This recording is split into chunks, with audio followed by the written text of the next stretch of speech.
Hi, good morning. It's Gene from the mavestar Observatory. A few things to get through in this upload, guys. I want to show you the latest position of the magnetic North Pole.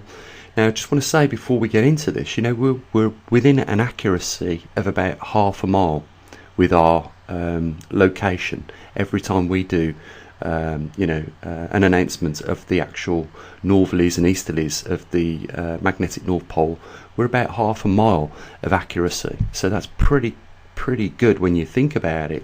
I mean, this Earth diameter is around about 24,000 miles around the equatorial region, if you want to measure it around there.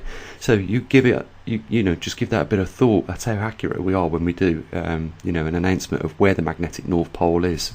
And that's solely down to the TriMag system that measures the position every 3 seconds. So, it's pretty accurate as far as predicting the exact location for the magnetic North Pole. So I'll get over those coordinates for you if you're following this on your own Google Earth and you're putting the pins in every month. I'll give you those a bit later on in the video. Another good thing is Gold Coast, Australia is back online. I want to show you just the first week's test data, and I want to discuss something with you guys. But as always, I want to thank the people over the last few days that have been supporting us. Big shout out to Doug. He's going to have another event for us in November. So, I can't say no more than, we're very lucky to have Doug do these fundraisers for us, because it's massively needed, guys. At the end of the day, this isn't just down to one person, this observatory. This is very much you guys, all about you guys, and it's your observatory. So it's entirely up to you. You fund it or you don't. It's not mandatory. I keep saying this, and I know some people get wound up by me saying, look, support us, but if we don't get no support, we don't do nothing. If we had no support, we'd have no TriMag, no magnetosphere sensor, we wouldn't be building the muons detectors, and we would not have that cloud chamber that's almost finished.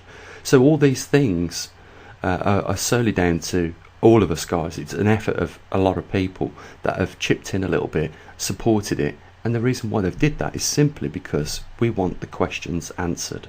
So I will apologise for saying, look, support us, but at the end of the day, there's a lot of people that do want to support. Some people just simply can't afford to support. I can't afford to at this moment put any more money in to this. I've got an overdraft which I'm trying to sort out myself, so I've put everything in, as well as the time as well, guys, into this. I put everything in I possibly can, so I want to just say that. Okay, let's get on with it. So as you can see, we've got the latest magnetic pole position there, the 12th of the 9th 2019, and for some reason I've put the an extra 0 in on the date there, but okay, that can be amended a bit later on. But this is the pin that we're talking about, and since the last time we done a magnetic north position reading, it has migrated 3.5 miles in just over 3 weeks. Can you believe it, guys? So if we just back off the screen, we'll see exactly where we are with relationship to the direction in which the magnetic North Pole is still migrating.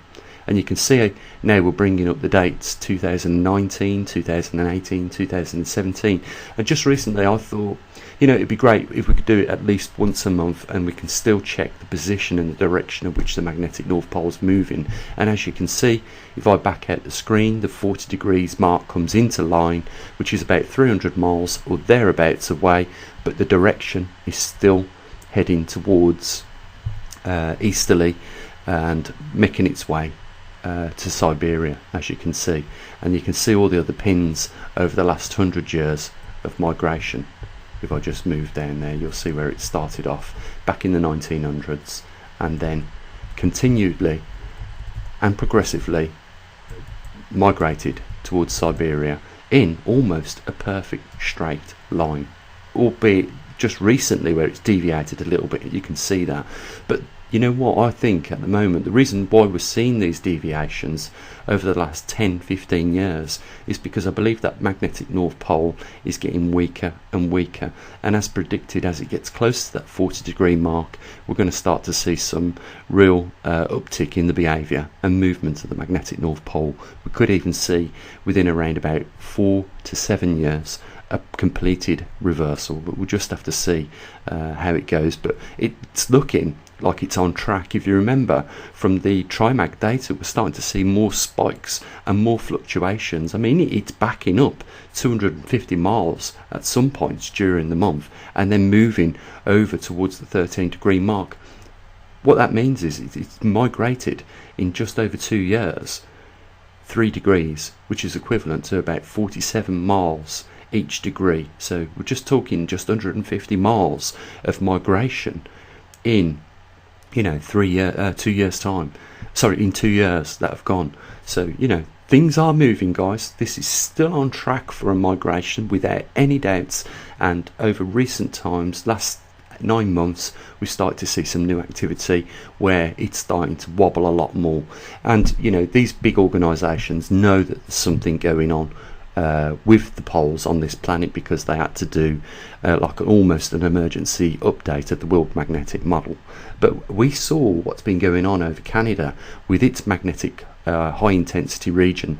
It's weakening, and it is within 4 or 5 years time not going to be there at all. So what that will do with regards to the climate is only something we can speculate. But if we gauge it on what's happened over the last 30 years with jet stream alterations and those fluctuations between polar jet streams and subtropical, both over the northern and southern hemispheres, then we know we could well be in for it as it gets closer to that 40-degree mark. So that's where the magnetic North Pole is at this current time and position. And if you want the coordinates, I'll give you a 5-grid reference. First of all, for the northerly, so we've got 84 degrees by 04, 35, 98. That should give you a nice grid reference of the actual pin of the location, and that is by the easterly directions, which is 128 degrees east by 12, 47, 81. There you go. That's the locations, the longs and lats of the magnetic North Pole, if you want to pin that in on your own Google Earth map. So let's have a look at what's been going on in Australia then, shall we, and just discuss that, because I think there's something going on there. Now, we know that Jeff has received his new magnetometer within the last week, and he told me that it was in test side by side with the other magnetometer, so he's got 2 in Perth right now. But Richard, who I always call Peter for some reason, has also completed his first week's test run of the magnetometer. Now, I know Richard's put this down, screwed it down, so we know it's not fluctuating, and his data is much betterly improved. I'm just going to go and get it up now so we can have a quick look at that. And if you want to, go on to poleshiftnews.com and you can go over to mavestar global data and just select the country where you want to see the magnetometer data from. And we're still waiting for California, which is now 2 months overdue on the data drop, and we are expecting any time now a data drop from Kentucky. So hopefully within the next week we can have that. We can process the data and get it up on the website, so you can see what's going on. If you live in those countries, you can see what's going on with that data. So let's have a look at what's going on right now on the Gold Coast in Australia.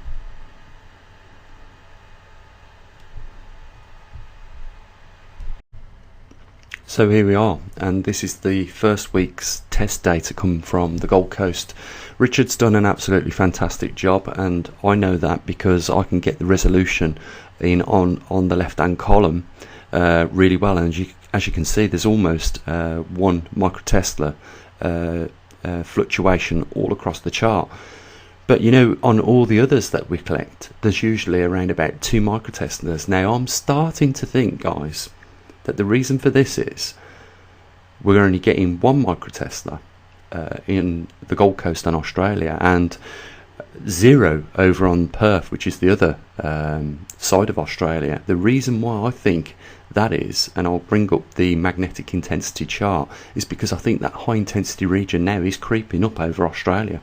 well over the continent now, and I believe that that is the case. So we're still waiting for that all-important data to come from Perth. Now, there is 2 magnetometers in Perth right now working side by side so that we can eliminate if there is a fault with that first magnetometer. Now, if you remember, Jeff took it on a 2-hour flight north right up to Australia, just under the Tropic of Capricorn, I believe it is, or as far north as he could go with that magnetometer. And he took a reading and it was still flatlining there. And I said, well, that could be due to the fact that he is in such a high intensity region and there is no fluctuation because the actual magnetic intensity there is so strong. It's just locking out any fluctuation like we see on Richard's data from the other side of Australia. But we're going to find out this. We're going to get to the bottom of this anomaly, wherever it is, one way or another. And shortly, the other magnetometer, after another week's worth of tests, will be coming back to the UK. We'll be plugging it in. And if we start to see these 2 microtesla fluctuations, we know there is definitely an anomaly taking place right now in Australia with a high intensity region of magnetic field strength. But, you know, we're going to just have to wait and see. Now, you guys know I'm away from next Thursday, and that's why we've brought forward the popping out of the SD card on the Trimag and the Magnetosphere sensor. We're just trying to work our way through now some of this global data coming in, processing it, so we're all up to date at least with what we've got right now. The other thing is, you know, I would really love to, before I go, get one of these muon detectors finished. The only way I can do that is if we can raise up some cash. And, you know, not only can I show you that working before I leave, we can also be collecting data from that point on. And, you know, we're just a few components away from finishing that now. But if we can raise some money, like I said, we'll get that sorted. Guys, there is a massive effort taking place at this observatory to bring this data to you, and I know a lot of you really appreciate it, and I know that it is to the point where you do support it, but it's got to continue. That's the only way we can continue doing this. Now, on the budget we've operated on so far, when you consider what we've done an amazing job. I think even some people at these big organisations would definitely take their hats off to what we've done, because single-handedly over here, guys, I've built these, I've programmed them. I haven't programmed the muon detector, and I didn't design the muon detector, but I am building the muon detector. It's required quite a bit of skill to do that, trust me. But to get where we are right now, with the budget that we've had, has been nothing short of a miracle, really, and that's the truth of it. If it weren't for such good people that are, you know, as interested in this topic as me, you know, putting that effort in and actually, you know, not being idle, but, you know, it does require, I know it does, guys, requires an effort to get your card out and put your details in that PayPal link, or, you know, join Patreon. It requires an effort to do it. It's simple, you know, a lot of us find it hard just to reach the mouse button and move it up to the thumbs up. So, you know, if that's a struggle, we know we've got no chance of that person actually putting his hand in his pocket to support it. But what do we do different on this channel than other channels, guys? We actually build the equipment and we answer the questions that you've got to ask. That's simple. No other channel on YouTube is quite doing the same as what we are, and there isn't a dedicated website on the internet like ours that covers all the anomalies. I mean, just go and have a look at some of the stuff we cover on the website, guys. A lot of time went into building the website, keeping it updated. You know, a lot of it's a live feed from all these other organisations that monitor these things. So we've got all that. You can find weather maps, radar, infrared. You can have a look at sea ice content, you know, precipitation around the world. We've just got tons and tons, just too much to mention, let alone what we are dedicated here at this observatory in providing, that is the Trimag data, the Magnetosphere data, and the mavestar global data on, you know, all these anomalies that are taking place. We've also soon going to have a dedicated page for the muons, you know, and cosmic radiation globally. So, you know, we're doing a lot, and we're doing more than others, and I think that more than fairly justifies, you know, a few people just supporting it to keep it going. You know, at the end of the day, we told people that they are around 4 to 7 years from a major anomaly taking place, and that's the magnetic reversal on this planet. And it isn't a little event, guys. It is knocking everything about on our planet, and that starts with the climate and works its way down to the environment. And you know, this is something that I'm going to be pushing this year and next year, is the most important thing we need to concern ourselves with. And it's not so much the climate, because okay, it is important, but let's face it, it's not as important as the environment. We need an environment to live in, and it has to have and deliver a certain amount of things, and it's the environment that's getting knocked about as a result of that. And that's why farmers can't grow crops in their locations where they have enjoyed growing crops for probably 200 years of their family history that's passed this lands down to them for the last 200 years. You know, this is the actual environment changing, and that's why I think it's more important to concentrate on the things that affect us more directly. So, you know, I'm going to leave it here, guys. I'll try and get back with you tomorrow if I can, with some more updates on maybe global data that's come in, maybe from, if we're lucky, from Kentucky, or, you know, I'd really love to get my hands on that data from California. So JD, if you're listening, buddy, try and get that data over to us, because, you know, there's a couple of months worth there now. I don't mind breaking it down into the months and getting it onto the website, but I'm really still interested in going back to that date where those major earthquakes happened and just seeing whether it affected our magnetometer in any way. We never know. So guys, you have an amazing day. I'll be back tomorrow, and as always, guys, a link down there if you want to support. You have a great day. I'll say what I usually do. Bye for now.